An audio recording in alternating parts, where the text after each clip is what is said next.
આપણા જીવનનો ઉદ્દેશ્ય શું છે? What is the purpose of life? આજે વિડીયોની અંદર આપણે જાણીશું. પણ એ પહેલાં આપણા જીવનનો ઉદ્દેશ આપણે જાણીએ એ પહેલાં જાણવું જરૂરી છે કે આપણને જે મનુષ્ય જન્મ મળ્યો છે એ મનુષ્ય જન્મની દુર્લભતા કેટલી છે. કારણ કે જ્યાં સુધી આપણને મનુષ્ય જન્મની વેલ્યુ નહીં સમજાય ત્યાં સુધી મનુષ્ય જીવનનો જે કોર પર્પસ છે, હેતુ છે, તે પણ આપણને નહીં સમજાય. શું કામે આપણે જિંદગી જીવવી જોઈએ? આવો જાણીએ આજના આ વિડીયોની અંદર. ભગવાન શ્રી કૃષ્ણ અને અર્જુન એક વખત વનની અંદર ચાલ્યા જતા હતા. વાતમાં અર્જુને ભગવાન શ્રી કૃષ્ણને પૂછ્યું કે ભગવાન, આ મનુષ્ય જન્મ આપણને ક્યારે મળે? ત્યારે ભગવાન શ્રી કૃષ્ણએ વાત કરી કે અર્જુન, 400 ગાઉ ઊંડી, 400 ગાઉ પહોળી, 400 ગાઉ લાંબી વાવ હોય અને એ વાવ પાણીથી ને છલોછલ ભરેલી હોય અને એ વાવને ઉલેચવાની હોય. ઉલેચવાની કેવી રીતે? તો મનુષ્યના માથાનો એક વાળ લેવાનો, એ વાળના ઊભા 4 ફાડિયા કરવાના, એમાંથી ને એક ફાડિયું લેવાનું અને એના વડે નાવ ઉલેચવાની શરૂઆત કરવાની. જ્યારે નાવ ખાલી થાય ત્યારે આપણને મનુષ્ય જન્મ પ્રાપ્ત થાય છે. ટ્રાય કરજો ઘરે, એક માથાનો વાળ લેવાનો અને એનાથી ને ગ્લાસમાં ભરેલું પાણી ઉલેચવાનું. કેટલો સમય લાગે છે એ જોજો. કૃષ્ણ ભગવાને અહીંયા મનુષ્ય જન્મની દુર્લભતા બતાવી કે મનુષ્ય જન્મ એમને આપણને પ્રાપ્ત નથી થતો. એના માટે ઘણા બધા સારા કર્મો ભેગા થાય. 84 લાખ યોનિઓમાંથી ફરીને આપણને આ મનુષ્ય જન્મ પ્રાપ્ત થાય છે. તો એ મનુષ્ય જીવનનો ઉદ્દેશ્ય શું છે? શું ખાલી રોટી, કપડાં અને મકાન એ જ મનુષ્ય જીવનનો ઉદ્દેશ્ય છે? એ તો પ્રાણીઓ પણ કરે છે, પશુઓ પણ કરે છે, જીવન તો એ પણ જીવે છે. જંગલનો રાજા સિંહ કહેવાય. સવારે ઉઠે તો એને પણ પેટ ભરવા માટે શિકાર કરવા નીકળવું પડે છે. તો આપણામાં અને પશુઓની અંદર કશો જ ફેર નથી. માણસ પણ ઉઠે છે સવારે, પોતાનું અને પોતાના પરિવારનું ગુજરાન ચલાવવા માટે તે પણ રાત દિવસ મહેનત કરે છે, ભેગું કરે છે. પણ શું આ જ મનુષ્ય જીવનનો ઉદ્દેશ્ય છે? ના, મનુષ્ય જીવનનો ઉદ્દેશ્ય આ નથી. વાતમાં આપણે થોડાક ઊંડા ઉતરીએ તો આપણને મનુષ્ય જીવનનો ઉદ્દેશ્ય છે એ ક્લિયર થશે. અને જેનો હેતુ ક્લિયર થાય તે વ્યક્તિ એ સત્માર્ગે, સારા માર્ગે, અધ્યાત્મના માર્ગે આગળ વધી શકે છે. જીવનની અંદર સાચી સુખ, શાંતિ પ્રાપ્ત કરી શકે છે. પ્રમુખ સ્વામી મહારાજ અમદાવાદની અંદર બિરાજમાન હતા. એ વખતે એક યુવક પ્રમુખ સ્વામી મહારાજ પાસે આવ્યો. એ પોતે યુપીએસસીની તૈયારી કરતો હતો, એને અધિકારી બનવું હતું. પ્રમુખ સ્વામી મહારાજને જિજ્ઞાસાવશ આ યુવકે પ્રશ્ન પૂછ્યો કે સ્વામી, જીવનના અંતે મૃત્યુ નિશ્ચિત છે, તો પછી જીવન જીવવાનું શું કામે? ત્યારે પ્રમુખ સ્વામી મહારાજે જીવન જીવવાના 5 ઉદ્દેશ્યો બતાવ્યા કે બરાબર છે કે જીવનના અંતે મૃત્યુ નિશ્ચિત છે, કોઈ પણનું નિશ્ચિત છે, માણસનું પણ નિશ્ચિત છે, પશુઓનું પણ નિશ્ચિત છે.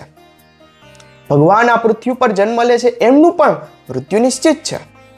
તો પછી જીવન શા માટે જીવવું?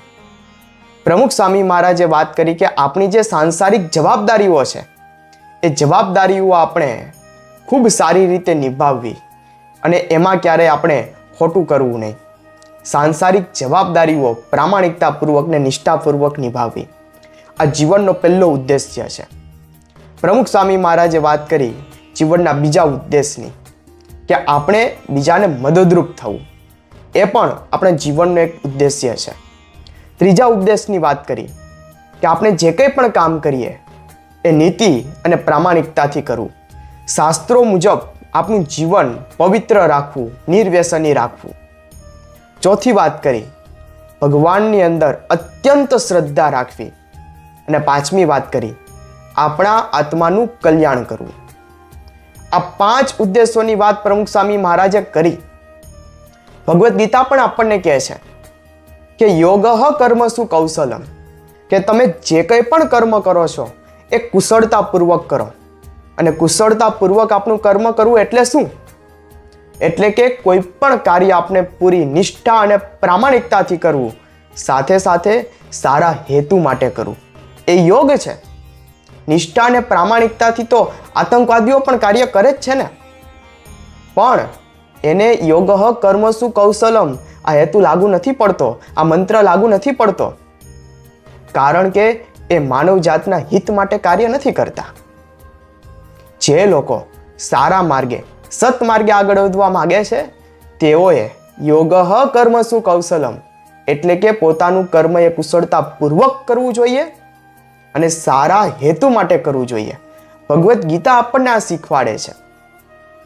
એક કવિએ ખૂબ સુંદર મજાનું કીર્તન લખ્યું છે. આ કીર્તનની અંદર પણ એ જ વાત તેઓએ કરી છે. આ કીર્તનના શબ્દો છે, વાતો વાતોમાં બધું ખોયું, આ મોંઘું જીવન વાતોમાં ખોયું, પગ આપ્યા છે તને મંદિર જાવા, હરવા ફરવામાં બધું ખોયું, આ મોંઘું જીવન વાતોમાં ખોયું, જીભ આપી છે તને હરિગુણ ગાવા, નિંદા કરવામાં બધું ખોયું, આ મોંઘું જીવન વાતોમાં ખોયું, જીવન આપ્યું છે તને તપસ્યા કરવા, અવડા રસ્તે બધું ખોયું, આ મોંઘું જીવન વાતોમાં ખોયું. તો આપણે આપણું જીવન છે આવી રીતના વાતોમાં ખોવાનું નથી. આપણા શાસ્ત્રોએ આપણને 4 પુરુષાર્થની સિદ્ધિની વાત કરી છે: ધર્મ, અર્થ, કામ અને મોક્ષ.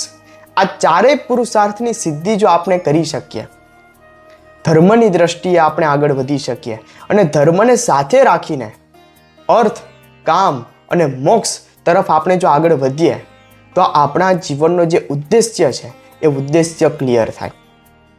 ભગવદ્ ગીતા આપણને એ જ શીખવે છે કે આપણે જે કંઈ પણ કરીએ છીએ, આપણું જે કંઈ પણ કર્તવ્ય છે, એ કર્તવ્યનું આપણે એકદમ બરાબર સારામાં સારી રીતે એનું પાલન કરીએ. કર્તવ્ય માણસ જ્યારે પોતાનું ચૂકી જાય છે ત્યારે માણસના જીવનની અંદર અશાંતિ સર્જાતી હોય છે. આપણા બધાનું કર્તવ્ય છે, જે પ્રમુખ સ્વામી મહારાજે 5 ઉદ્દેશોની વાત કરી, આપણી સાંસારિક જવાબદારીઓ બરાબર નિભાવવી, એમાંથી આપણે પીછેહટ ન કરવી. આપણે બધા ગૃહસ્થો છીએ, સંસારી છીએ, આપણે બધાએ અર્થ ઉપાર્જન સારામાં સારી રીતે કરવું જોઈએ. એના માટે સારું ભણવું જોઈએ, એના માટે જે કંઈ આવડત આપણે કેળવવી પડે કેળવવી જોઈએ, કારણ કે મનુષ્ય જીવનનો ઉદ્દેશ્ય છે. બીજી પ્રમુખ સ્વામી મહારાજે વાત કરી કે જે કંઈ પણ કરીએ નિષ્ઠા અને પ્રામાણિકતાપૂર્વક પવિત્ર જીવન, નિર્વ્યસની જીવન આપણે જીવવું જોઈએ, કારણ કે પવિત્ર જીવનની અસર કંઈક જુદી થતી હોય છે. નિર્વ્યસની જીવન જીવવાથી આપણા શરીરની અંદર રોગો આવતા અટકતા હોય છે. ત્રીજી વાત પ્રમુખ સ્વામી મહારાજે કરી કે આપણે બધાને મદદરૂપ થવું, કારણ કે માનવીનો સહજ સ્વભાવ કરુણા છે. બીજાને મદદરૂપ થવો એ માનવીનો એક ગુણ છે, અને એ ગુણ જો આપણામાં ન હોય તો આપણામાં અને પશુમાં કશો ફેર નથી. એ કરુણા, ધબકતું હૃદય, લાગણીશીલ હૃદય આપણા બધાની અંદર હોવું જોઈએ અને આપણે બીજાને મદદરૂપ થવું જોઈએ. જે કંઈ પણ આપણે નાની મોટી મદદ કરી શકીએ, એવું નથી કે આપણા બધા ઘર બાર વેચીને બધાને મદદ કરી દઈએ, નો, પણ જેટલી પણ આપણાથી મદદ થઈ શકે એ આપણે મદદ કરવી જોઈએ. ચોથી વાત પ્રમુખ સ્વામી મહારાજે કરી, ભગવાનની અંદર અત્યંત શ્રદ્ધા. આ જીવનનો બહુ જ મોટો ગુણ છે. જ્યારે આપણા જીવનની અંદર બધું જ સારું થતું હોય ત્યારે વ્યક્તિ ભગવાનને ભૂલી જાય છે કે આ તો મેં કર્યું છે. આવું અભિમાન જ્યારે આપણને આવે ને ત્યારે ભગવાન આપને પછાડે છે. જ્યારે માણસના જીવનની અંદર દુઃખ આવે ત્યારે પણ આપણને એમ થાય કે ભગવાન તો મારી સામે જોતા જ નથી, પણ ભગવાન આપણા સુખ સામે પણ જોવે છે અને આપણા દુઃખ સામે પણ જોવે છે. ભગવાન દરેક પરિસ્થિતિની અંદર આપણી સાથે છે. જે કંઈ પણ થાય છે, જે કંઈ પણ થઈ રહ્યું છે, જે કંઈ પણ થશે એ મારા સારા માટે જ થશે, એ ભગવાનની ઈચ્છાથી જ થશે. એટલે હું મારા કર્મો હંમેશા સારા કરીશ, હું ક્યારેય ખોટું નહીં કરું અને હું ક્યારેય ખોટું પગલું નહીં ભરું. જો ભગવાનની અંદર અત્યંત શ્રદ્ધા દ્રઢ થાય તો અત્યારે જે બધા પ્રશ્નો વધી રહ્યા છે, આત્મહત્યાના પ્રશ્નો વધી રહ્યા છે, એ દરેક પ્રશ્નોનું સમાધાન આપણને છે ને આમાંથી મળી જાય. માણસના જીવનની અંદર સ્થિરતા આવી જાય. ભગવાનની અંદર શ્રદ્ધા હોય, જે કંઈ પણ થઈ રહ્યું છે એ ભગવાનની ઈચ્છાથી થઈ રહ્યું છે. હું નિમિત્ત છું, એટલે હું મારા કર્મો એ ખૂબ સારા કરીશ. ભગવાનની પ્રસન્નતાને અર્થે મારા બધા કર્મો કરીશ. પાંચમી વાત પ્રમુખ સ્વામી મહારાજે કરી કે આપણા આત્માનું કલ્યાણ કરવું. જો આ 4 મુદ્દા પ્રમુખ સ્વામી મહારાજે વાત કરી, એ 4 મુદ્દા વ્યવસ્થિત આપણા જીવનની અંદર આવે તો આપણા આત્માના કલ્યાણનો માર્ગ, શ્રેયનો માર્ગ, મોક્ષનો માર્ગ, એ માર્ગે આપણે ખૂબ સહજતાથી, સરળતાથી આગળ વધી શકીએ. કારણ કે આ 4 જવાબદારીઓ જો આપણે ખૂબ સારી રીતે નિભાવી હોય તો આપણા જીવનની અંદર કોઈ પણ પ્રકારનું ટેન્શન ના હોય. આપણે માનસિક રીતે ખૂબ સ્થિર અને સ્વસ્થ હોઈએ અને તો આપણે આ 5મા માર્ગે આગળ વધી શકીએ. અને એ છે આપણા કલ્યાણનો માર્ગ. મનુષ્યનો જન્મ આપણને મળ્યો છે એ આપણા આત્માના કલ્યાણ માટે આપણને મળ્યો છે. અને એના માટે ભગવદ્ ગીતાએ આપણને કીધું 9 પ્રકારની ભક્તિ. અને પછી કૃષ્ણ ભગવાન એ પણ વાત કરી કે તારા મનના માનેલા બધા જ ધર્મો છોડીને તું મારે શરણે આવ. બસ મારા માટે બધું કર, મારી પ્રસન્નતાને અર્થે બધું કર. જે અર્જુને કર્યું, આપણને એવું લાગે કે અર્જુને ખોટું કર્યું, પણ ભગવાનની ઈચ્છાથી, ભગવાનની પ્રેરણાથી ને એની પ્રસન્નતાને માટે કર્યું ને, એનું દરેક કર્મ નિર્ગુણ થઈ ગયું. અર્જુન એ ભગવાનનો પ્યારો બની ગયો. અર્જુન ઉપર ભગવાન રાજી થઈ ગયા, કારણ કે ભગવાનની ઈચ્છાથી ને ભગવાને જે કહ્યું ને એ બધું જ અર્જુને કર્યું. અને એટલા માટે આપણા શાસ્ત્રોની અંદર જ્યારે આત્માના કલ્યાણની વાત આવે છે ત્યારે આત્માનું કલ્યાણ કરવા માટે આપણા શાસ્ત્રો આપણને શીખવે છે કે તમારું જીવન પવિત્ર જીવો. તમે કોઈનું ખરાબ કરવામાં, તમે હંમેશા સારું કરવાનો પ્રયત્ન કરો અને ભગવાનની ભક્તિની અંદર લીન થઈ જાઓ. કારણ કે આધ્યાત્મિકતાની અંદર તાકાત છે, એનર્જી છે. જો જીવન જીવવાના આ 5 ઉદ્દેશ્યો આપણા જીવનની અંદર દ્રઢ થાય તો આપણું જીવન પવિત્ર અને સંસ્કારી બને. લોકો ઉપર આપણા જીવનનો એક પ્રભાવ પડે, આપણા જીવનની એક સારી છાપ ઊભી થાય.